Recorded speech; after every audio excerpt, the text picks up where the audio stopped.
today on our live webinar. We're going to be talking with a couple of our licensees, Ken Schlenker and Phil Hodge, and they are working right now with us as licensees, building their business. I thought it'd be good for you just to be able to hear and see them live today and be able to talk to them and ask them questions about how they got their business started. I know those of you who are looking into getting into business with American Business Systems know kind of the fact that we go through some introductory slides here. Those of you who are brand new on the webinar, I usually just tell just a little bit about myself and the company just so you kind of get a feel for who we are. There I am again, in case you're not watching this and you don't see the video recorded up above. My name is Patrick Phillips. I'm the founder and the CEO of American Business Systems. This is our 20th year in business. And those of you who are listening right now, just to make sure that the sound is coming through your computer or your phone if you called in, look on the control panel that appeared there for GoToWebinar, and you'll see a little hand. And if you click on that hand, I will actually see your hand being raised here in a little panel on my screen. Henry, thank you. David, I appreciate that. Jane, okay. Looks like Sarah is on here. Stephen and Grace. Bruce, okay, so it looks like the sound's coming through okay, and so I'm just going to move right on into who American Business Systems is. For those of you who don't know, you can go to our website. It's at the bottom of the screen, at the very bottom down there, absystems.com. We basically train and support people who want to get into their own business, specifically doing medical billing for doctors, that is, filing their insurance claims and working with their patients to collect the money. As you can see, it's people from all walks of life, every age bracket, every nationality. We've got people that are completely ignorant as far as the medical billing field or even the billing, the medical field. All they've done is gone to a doctor and that have never been in business for themselves. They come down for our week of training here in the Dallas area, and we give them the basics for getting their business started. Our billing system is a cloud-based system, which means that it runs on any computer that's connected to the internet 24/7. You could literally go to a Starbucks or your public library and log in and do the billing because there's nothing that resides on the computer that you're using. You're actually just going to a browser and using the system right through the browser. It works on any device, by the way, PC, Mac, iPad, tablets, iPhone, smartphone of any kind. So you can find out more about that, by the way, by going to our website and clicking on one of the two orange buttons that you see on the screen there. Once you do that, you'll be taken into our virtual brochure that looks like this, which has much, much more information. We just keep this kind of aside for people who are really serious about wanting to know about our company. You'll find a lot on the website itself, but this one, as you can see, has a section called Welcome, Opportunity, Getting Clients, and every one of those has multiple screens with videos, testimonials, and all kinds of other information that you wouldn't get on the website. So be sure and go check that out as well. For those of you doing your due diligence on us as a company, again, we've been around for 20 years. You can check with the Fort Worth Better Business Bureau and see that we have an A+ rating. It doesn't get any better than that. You're also welcome to come visit us anytime down here in the Dallas area. We're actually in Fort Worth, a little suburb called Keller, Texas. There's our actual address. You can Google us on the map there and actually see that building.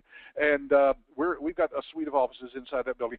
We'd be glad to meet you at the airport, pick you up, bring you back. You can sit all day if you want to and talk to us about anything you want to, if that's what you'd like to do to feel comfortable before you invest your money with us. Now, as I mentioned, we do the live training down here in Fort Worth at a hotel. This is an actual photograph taken the last training, and as you can see, it's a very limited size class, usually anywhere from 12 to 20 people at the most, and this one is filling up fast coming up in March. So if you're interested in getting to that class, just do your due diligence, ask all the questions, go through the virtual brochure. You'll see that we'll give you all the information you need to make a good decision to get into business with us.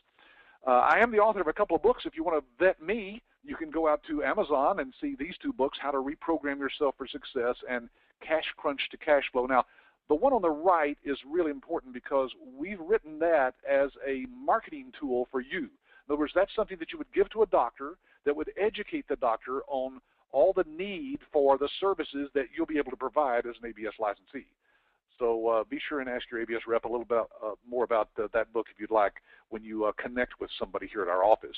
I'm also on the editorial board of Billing and Coding Advantage magazine. And that magazine is published bi-monthly. It is the magazine for people in the billing and coding industry. And as you can see, I have usually an article in there every issue. This issue has the article, How Doctors Can Cut Their Billing Costs by Up to 50%. A great marketing tool, by the way, that you can reproduce and use in your marketing, because the answer to that and the way they can cut their costs, of course, is by outsourcing to you as an ABS licensee. All right, well, let's get our guests on the video up here. I've actually got a slide with their pictures on here as well. Guys, let's see if your video webcam is actually working now. Hey, welcome. Thank you. Hi, Patrick. Ken Schlenker and Phil Hodge. I forget where you guys are at right now. You moved recently, didn't you? Yeah, we're in Southern California. Southern California. Well, your weather is about like Texas out there. We're avoiding most of that snow and ice like the rest of the country is suffering through right now. Yes, sir. Yeah, we have a lot of compassion for the rest of the world. Yeah, I know. If you're in San Diego area, it's here's the weather all year round, 72 and sunny. I don't know if you guys even remember this, but that's you guys going back through training almost a couple of years ago, I guess it was. Now, you guys actually just got started, though, and incorporated your business, you were saying earlier, Phil, back last summer sometime? Yeah, in August we incorporated. We did about a year and a half of due diligence with American Business Systems and the medical billing and coding industry and opportunity that exists. And so we started to put together a business that incorporated the EMRX and iClaim and the other products, along with some other things that we thought were important for doctors, so that we could support the medical profession with respect to independent doctors who wanted to stay independent and not have to sell their practice and go to work for a hospital or a large medical group. That's really our motivation, or part of it. That's great. Now, give me a feel for your background. You had told me a little bit about that when you were down here for training, but I've really forgotten what your background is. So both of you might want to share your background just as shortly. Well, I have a number of degrees. One of them was in hospital administration. I was materials manager for a hospital. I'm a chaplain also. We have a nonprofit and a for-profit. And actually, our for-profit billing, we're using to fund the services that we deal with on our nonprofit side. The rest of my background, I have a clinical degree in laboratory history and cytotechnology. I ran labs, and I'm a diplomat with the American Academy of Experts in Traumatic Stress and the National Center for Crisis Management. I have multiple board certifications. My background educationally is I have a degree in physics and one in economics, so that's why I'm a medical biller today. Yes, it's a perfect preparation for this industry, isn't it, Phil? Exactly what I thought I'd be doing. But my experience is basically starting companies. My first experience was actually in sport parachuting with my cousin, building harnesses and containers for sport parachuting before it became a big sport. We were kind of the forerunners of that. And then I went to work for Beckman Instruments, which was well known when it existed for medical equipment and that kind of thing. And I was the chief engineer of one of their divisions. And from there, I ventured out and went into business with some partners in microelectronics. From there, and sold that business to a New York Stock Exchange company. Then from there, went into chemical recovery business, started a business there and sold that. And then later on, got together with Ken, and I became the CEO of a medical staffing company, supplying all kinds of medical professionals, doctors, nurses, and psychologists and psychiatrists to the mental health care facilities in California and other states, and also the prison systems in all the states. So Ken and I were together there for about 7 years, and we grew that company, owned by a private individual. He was doing about $1 million a year in staffing, and we grew it to $30 million a year in 5 years. So then Ken and I left that company, and we started doing our due diligence on the medical field and what we felt was something that would be something we'd like to do, and also something that kind of we could see where our backgrounds could mesh into working with doctors and helping them. Yeah, we've been together in various things for over 20 years now. So give me what was going on in your head as you looked at all the different things that are out there as far as the medical field. It's a huge field, of course. It's 1/6 of the economy or whatever that is now. That number seems to change. But why the billing and that side, the revenue cycle side of medicine? That's a very good question, and the one that really we found was the reason that we got into it, and that's because all doctors that we meet have gone to medical school for 15, 25 years, whatever, to get their specialty degree. But everyone we talk to hasn't had one course in business. And when you look at, from my standpoint, in business, you build a product or you deliver a service, and you get paid for that. And the worst thing you have to worry about is that person going to pay you in 30 to 45 days?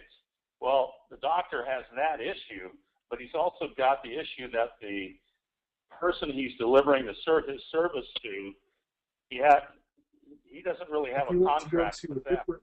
That person has a contract with an insurance company, and the fish is thrown in the middle of that whole thing, and it's supposed to be able to collect the money. Hey, I'm sorry, guys. I'm hearing somebody in the background. It may be one of my people that are actually on here with me that hasn't muted their microphone or something there. But did y'all hear that? Yeah. Yeah, we did. Oh, okay. Maybe they caught what I was saying there and muted. Anyway, sorry. Well, so fundamentally, Patrick, we found that the medical, physicians and doctors are really at a disadvantage from a business standpoint because they aren't trained in what they're supposed to do, and they're in one of the most complex systems of remunerating for their services that I could imagine. So what we found with ABS and with the iClaim and EMRX system is a totally integrated system that would take a lot of that worry and understanding actually that they would have to have and automated it for them. So basically that was the hook for us.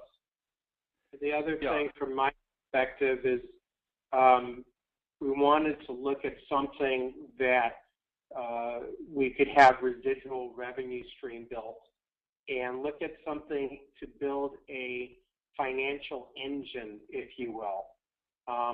We find it very attractive to develop a system that's a process rather than event-driven type of system that once you get the process enacted and put the fuel into the engine basically continues to run.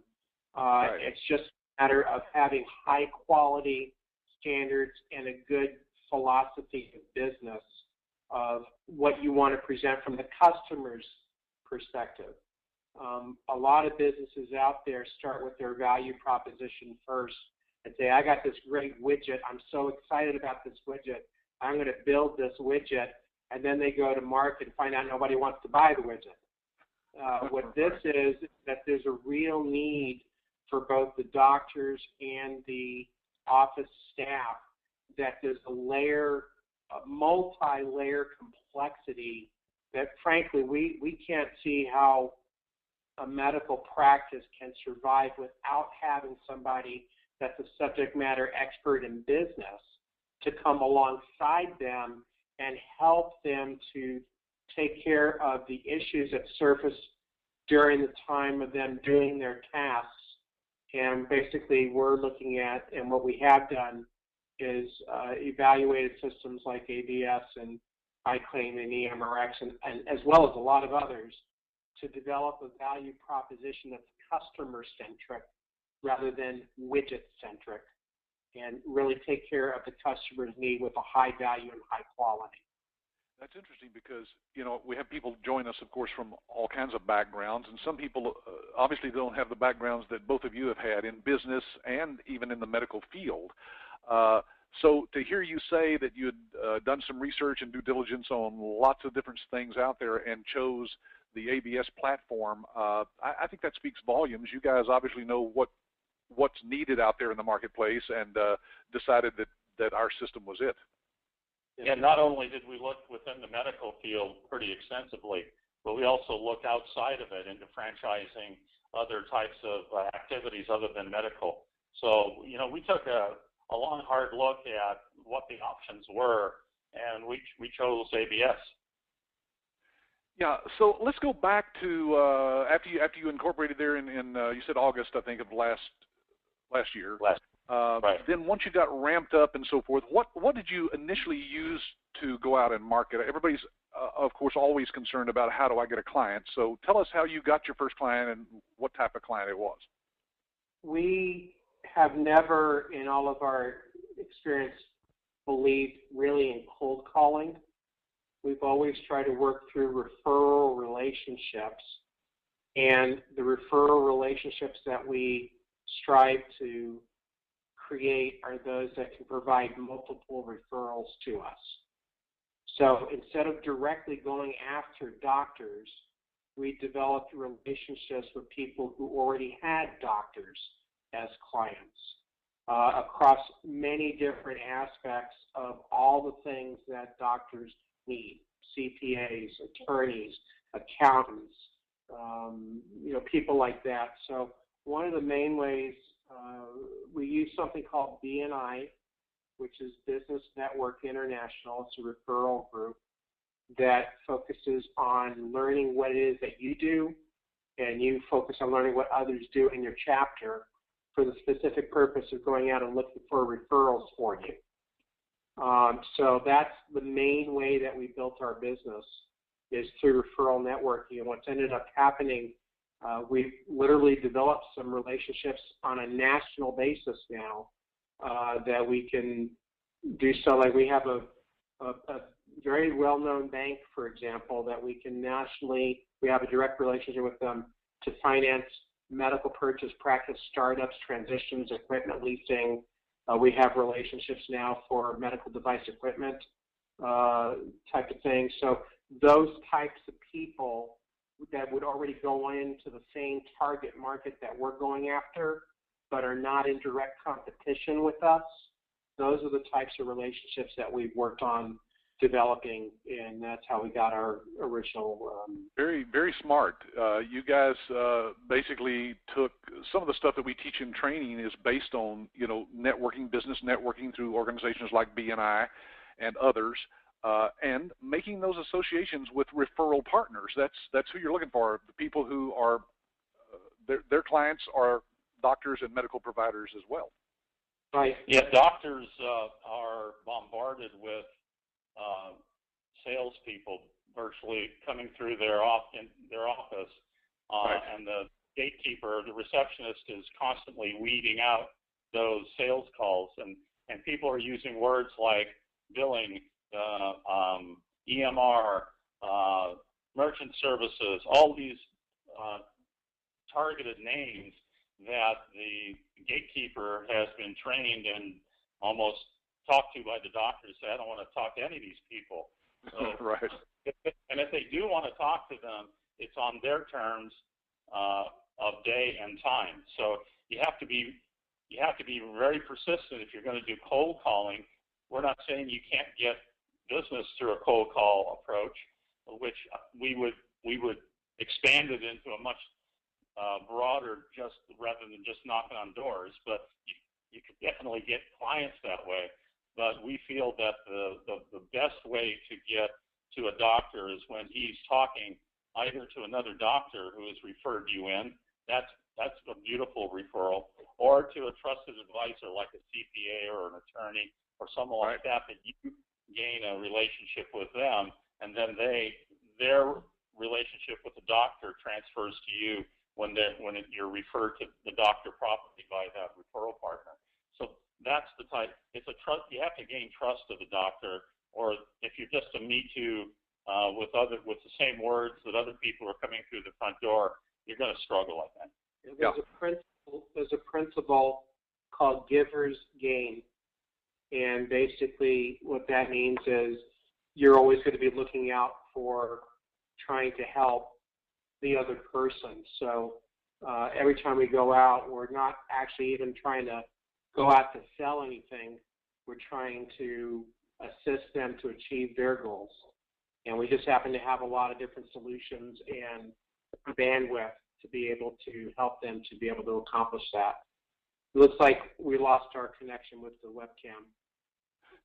Yeah, I started to say, you were mentioning bandwidth. Speaking of bandwidth, I think we're lacking some here on this meeting. But anyway, there you go. Maybe you could turn it off and then turn it back on. I don't know if that'll get it going or not. But in any case, I'll put your picture up here every once in a while so people who are watching the recording will see your face too. Okay, so some of the questions are actually coming in right now, and I'm going to show people how to do that if they haven't already. You guys can go in that GoToWebinar control panel. There is a question area there that you type the question in, and I can actually see it live here on my screen. So I'll be addressing some of those questions as they apply to some of the things that we're talking about here today. So one of them, guys, is are fees collected directly from the doctor? Let's go back to another one, though, that Landy typed in first, and Roxana, I'll get back to that one. This one I think is more pertinent because most people who are hearing this for the first time don't really even understand how this works. So you guys went out and did some business networking, got some referral partners and so forth, and then started building. Let's go ahead and just jump to today and tell us a little bit about how many clients did you sign up, and were they all through referral marketing? Yeah, they're all through referral marketing. Our first client was actually a chiropractor, and we learned quite a bit about insurance with the chiropractor. One of the things about chiropractors is they tend to be not heavily insurance-based, but are cash-based. So the reason that the iClaim platform and the efficiency of doing the billing is still there, but a little bit less needed by a chiropractor than a medical doctor.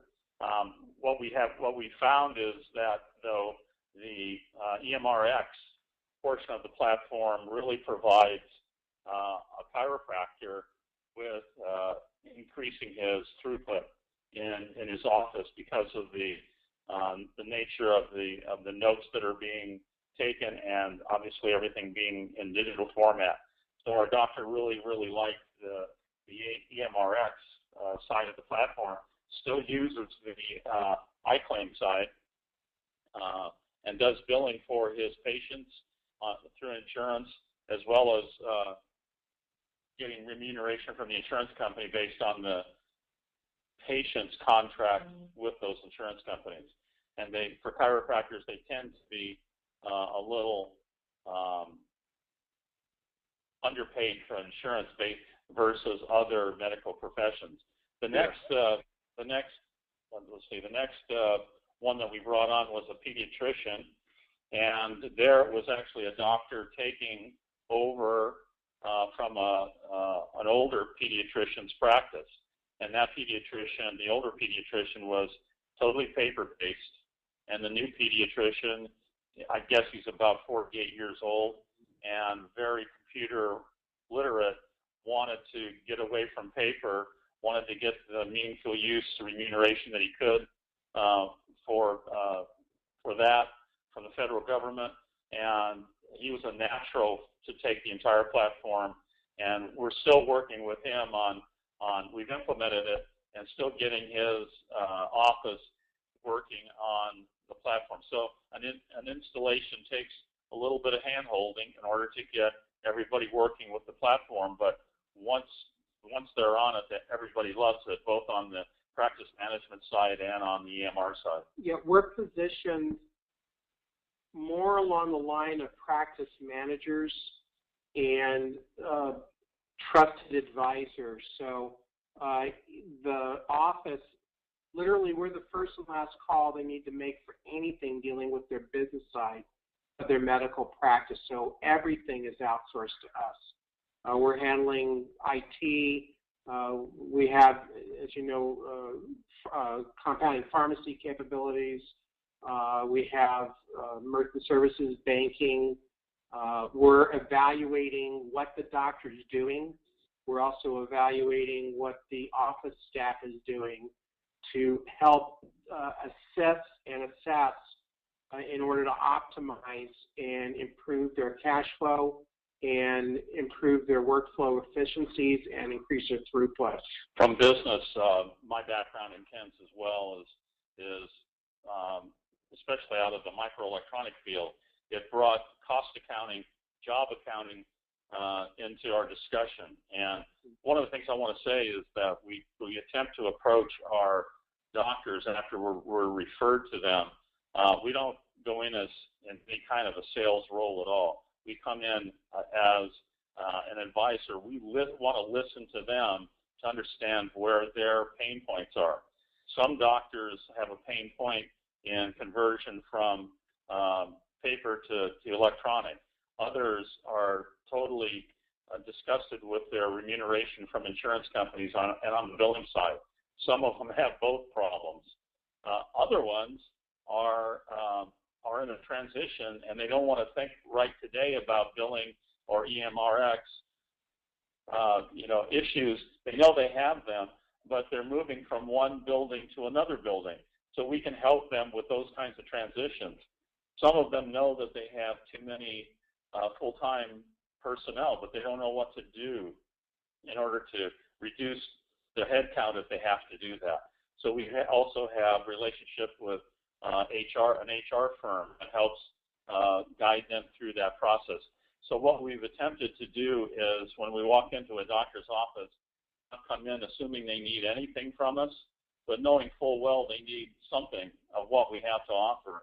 So we listen and we work with them. We do a preliminary analysis, as Ken alluded to, from a financial standpoint, and try and get a handle on where they are in their practice. Fundamentally, the first thing that we're finding in any of these discussions after a few meetings is that, doctor, you have a reimbursement problem. You're not getting all of the dollars you should.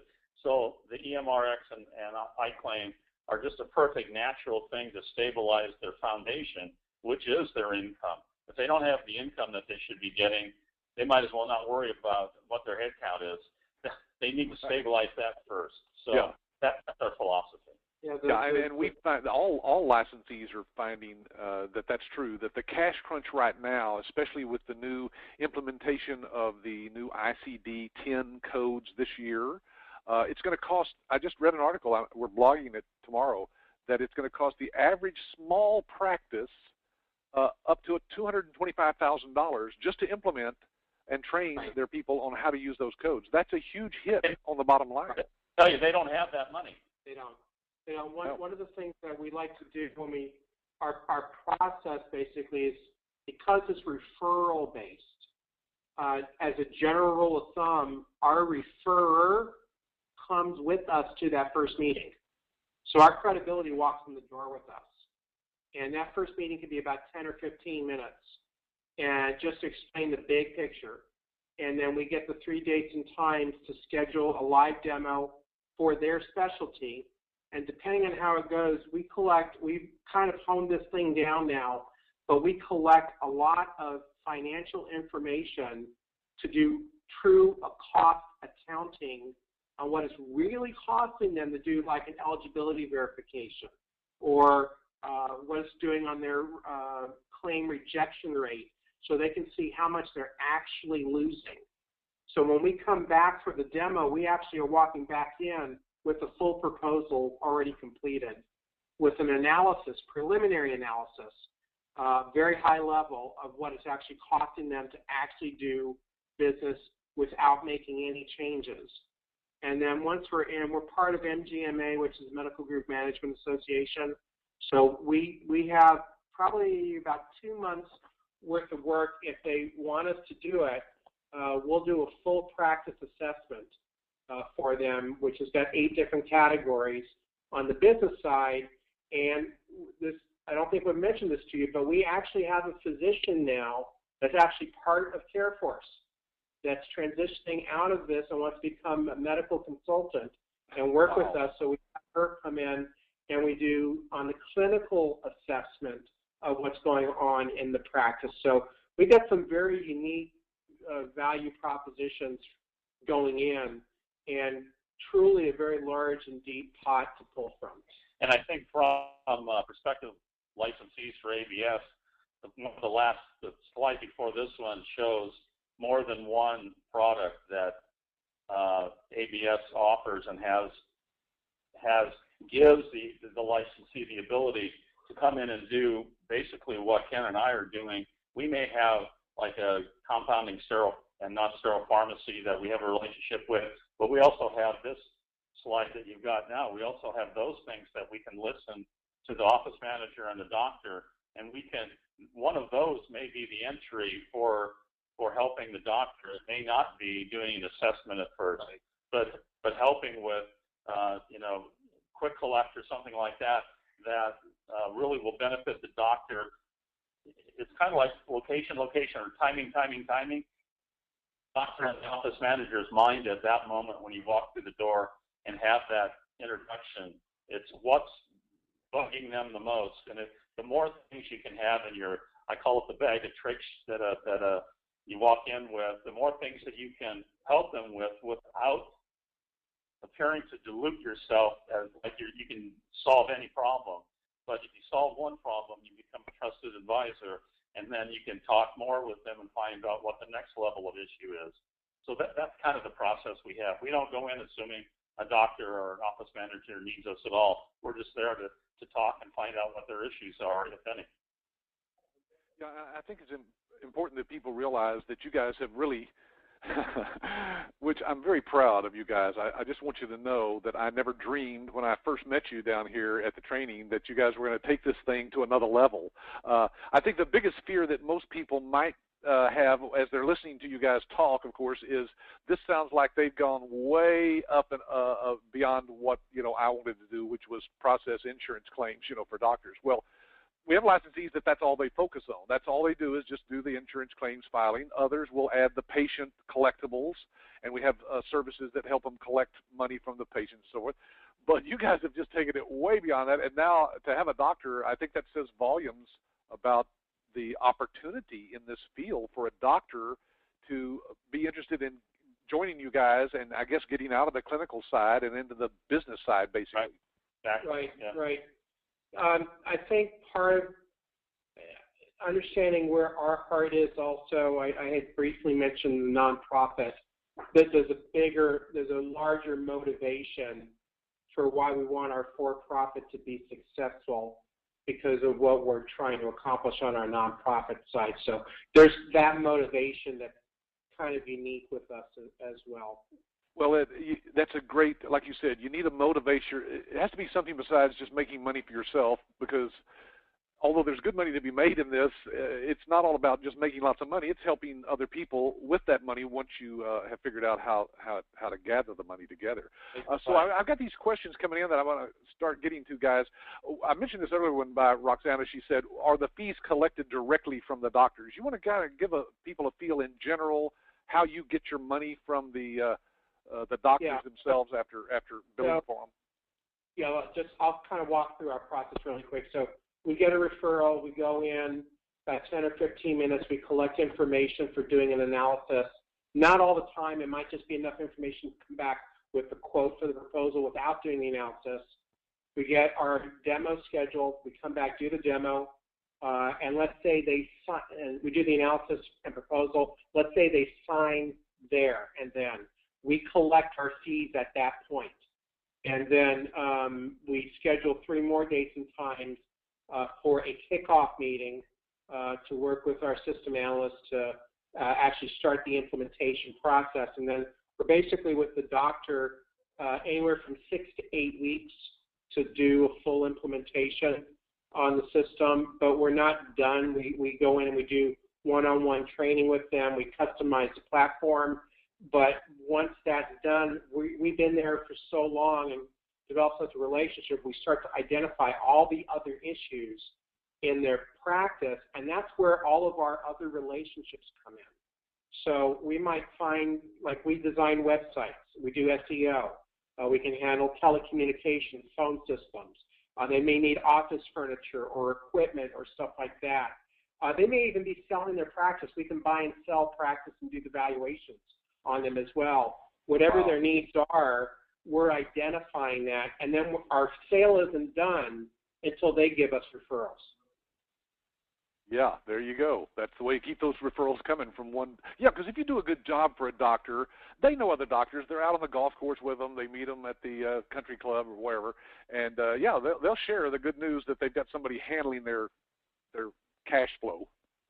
Yeah, I'll just say one more thing. Even when we're in there gathering the information for the doctor for the proposal and the analysis, we will actually have the doctor, and it doesn't always happen, but a lot of times it does, they pick up their phone and call their CPA and tell their CPA to give us whatever we need because we're there to help them. There you go. Now that's a true referral. That CPA might have other doctors. So there's another potential referrals to be generated. The pediatrician, in his complex, he's taking over the older doctor, and there are probably 25 to 30 other doctors' offices of different specialties in the complex he's in. And in walking around and just not even going in to introduce ourselves yet, we could tell that a good 60 to 70% of them were still paper-based. So that's a huge just opportunity with a doctor that we're already servicing in his complex. And what our whole intent is to service every doctor we bring on to the highest quality we can, because when we do that, we didn't solicit it from him, but what he ended up telling us is, I'm going to refer you guys to the other doctors in the complex. Well, that's perfect for us because, if we can make one drive to one complex and service more than one doctor, that's just a lot better for everybody. So it's that kind of thing that we want to generate by doing a really good job for each doctor or group that we bring in. As a materials manager in my past for a hospital system, one of the things that I always looked for was called a GPO, which is a group purchasing organization.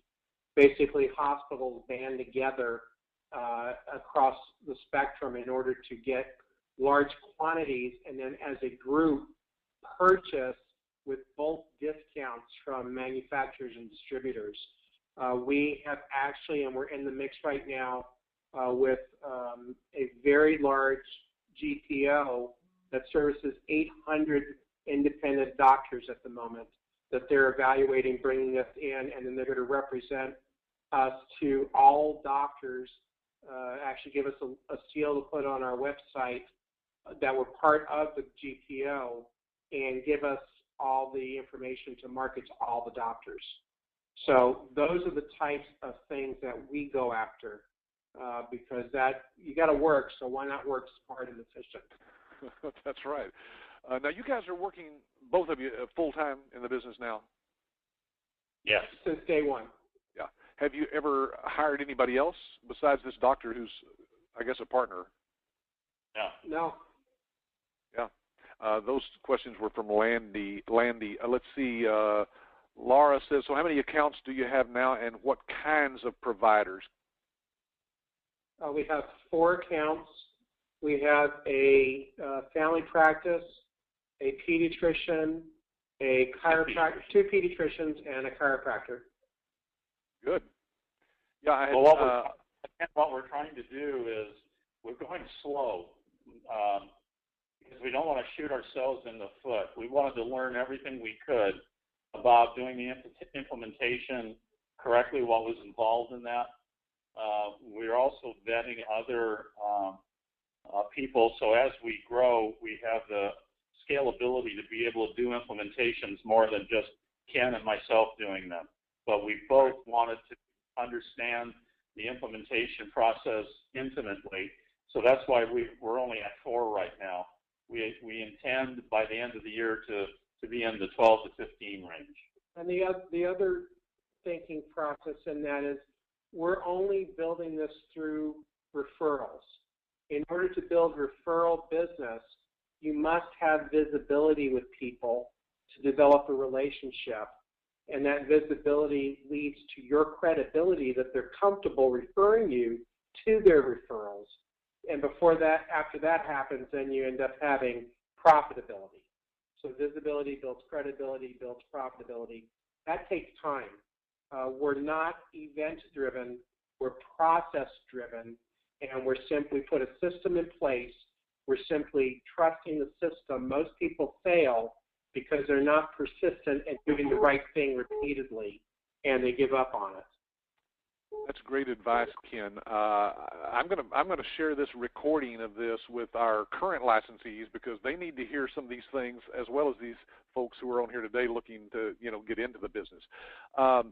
Stephen, mentioning referrals again, Stephen is asking. He says, referrals. How can you reach out to create referrals?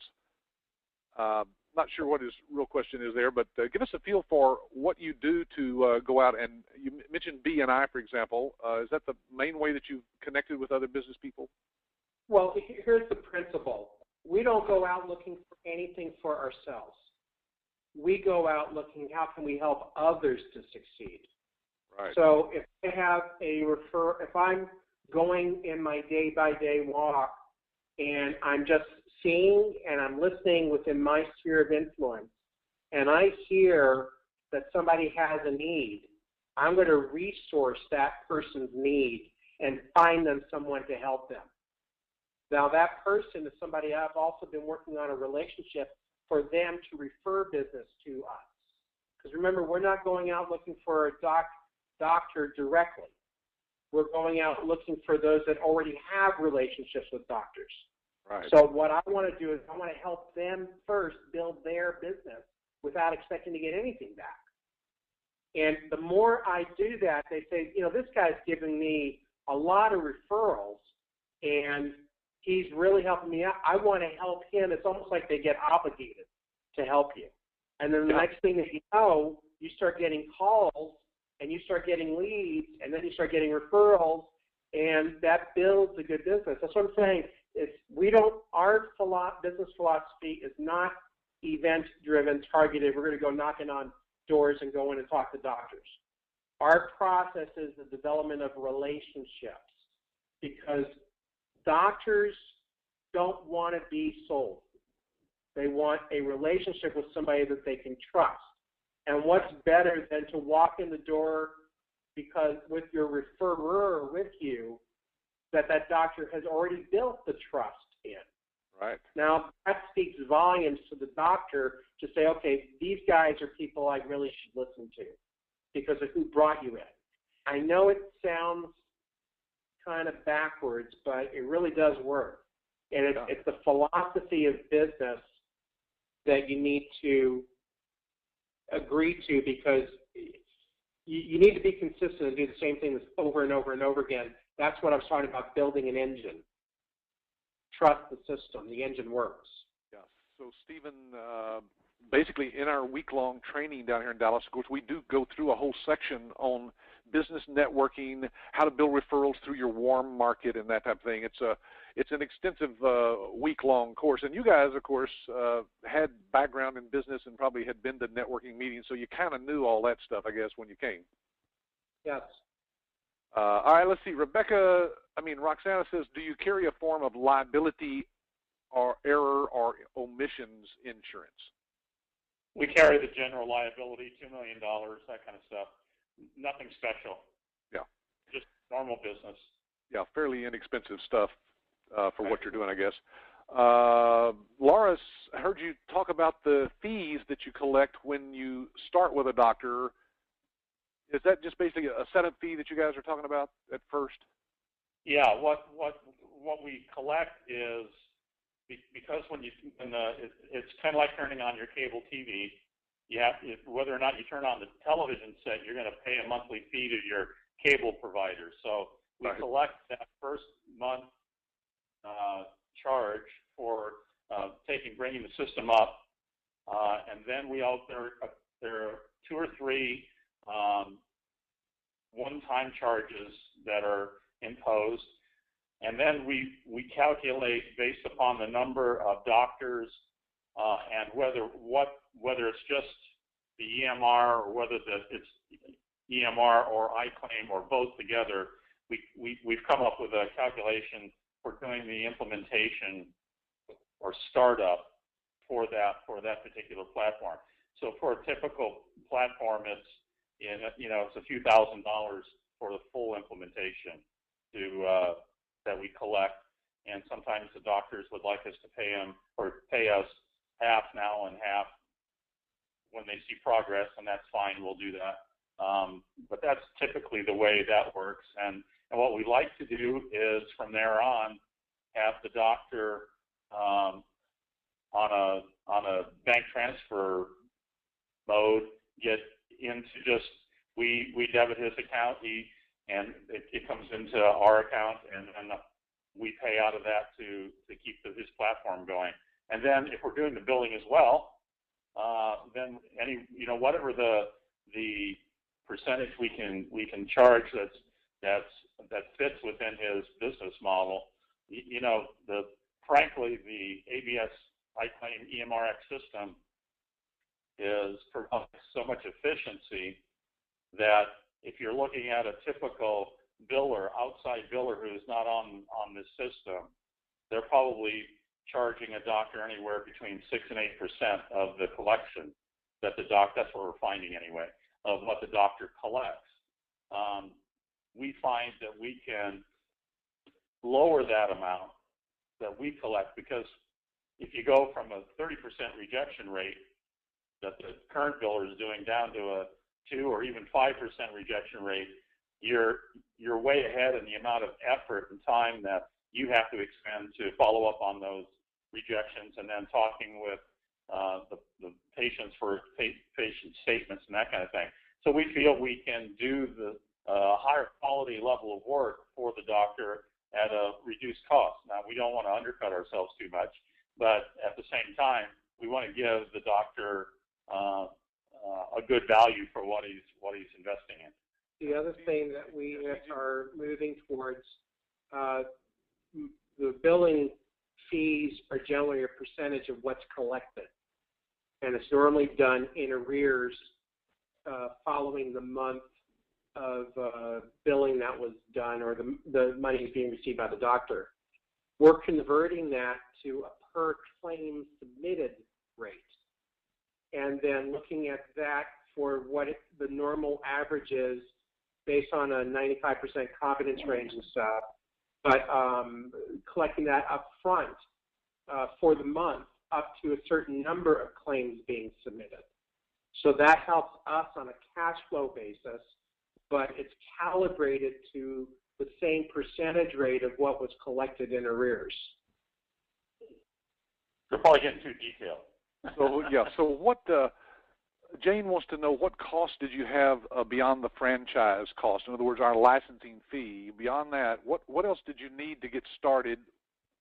I should say, what did you spend? What did the average person probably need?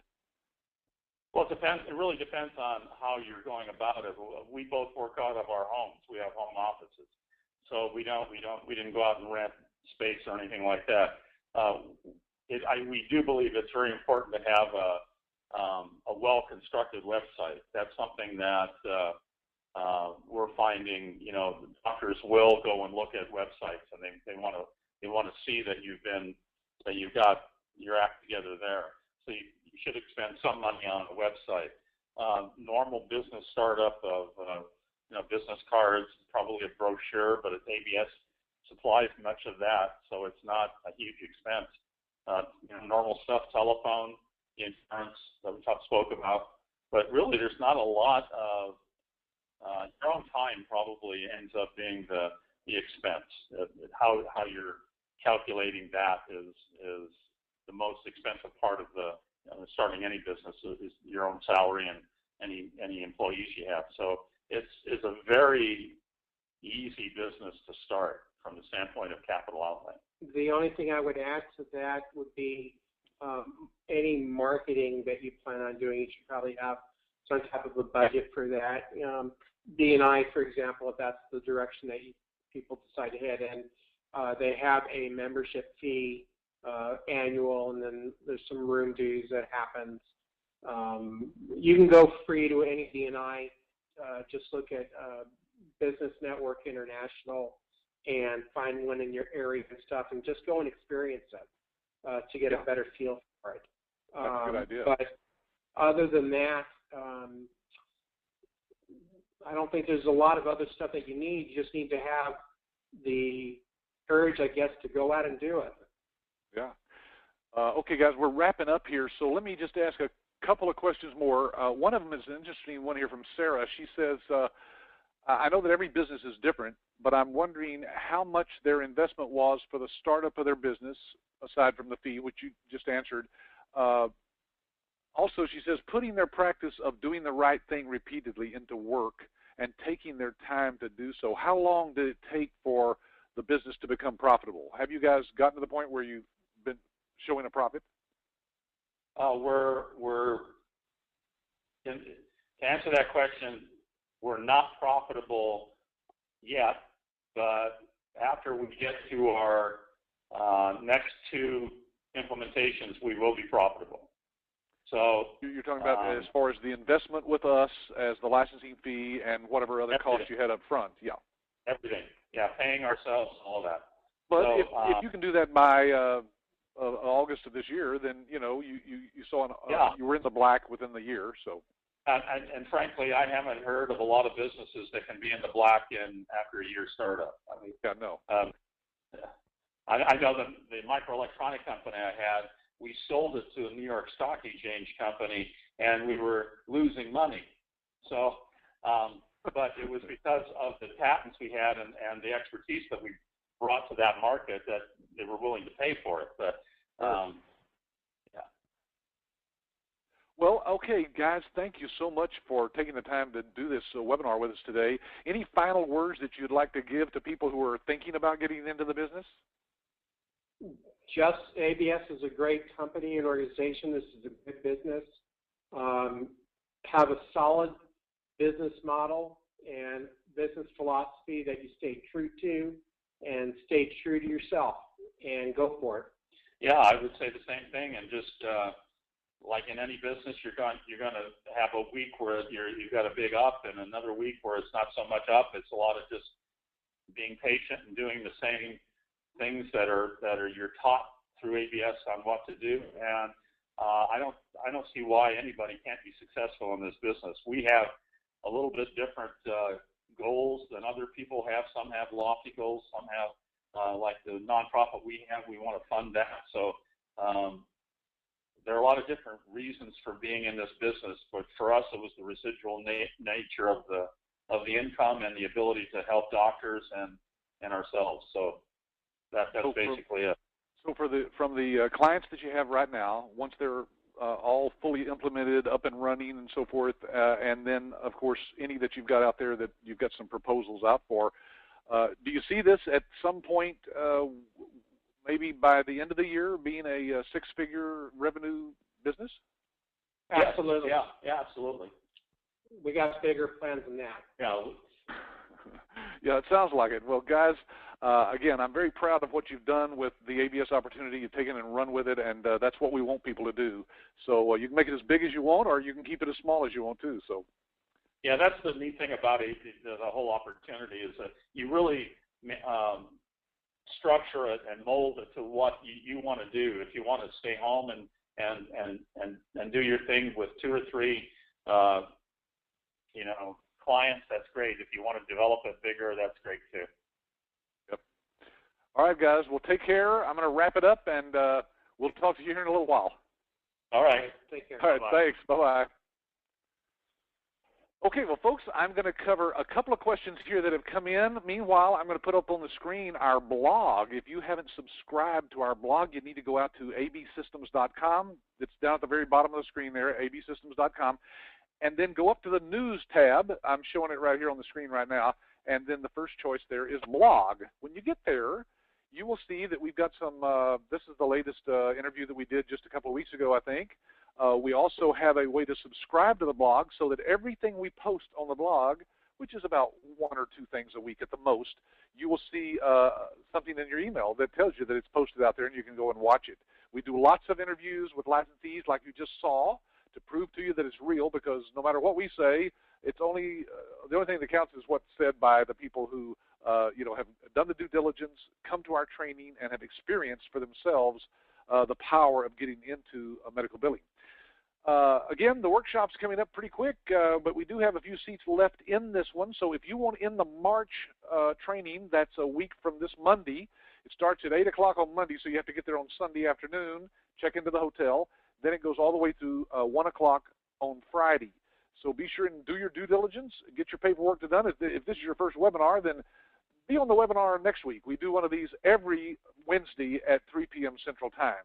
We do have a money-back guarantee for those of you wondering, after our license fee, after you've paid the license fee and come to the training, if for any reason at the end of that week you don't think this business is right for you, for any reason, just tell any of our staff members and we will arrange for you to receive a full refund of your license fee. I don't know of any other company in America that does something like that, because we reveal all of our secrets, everything.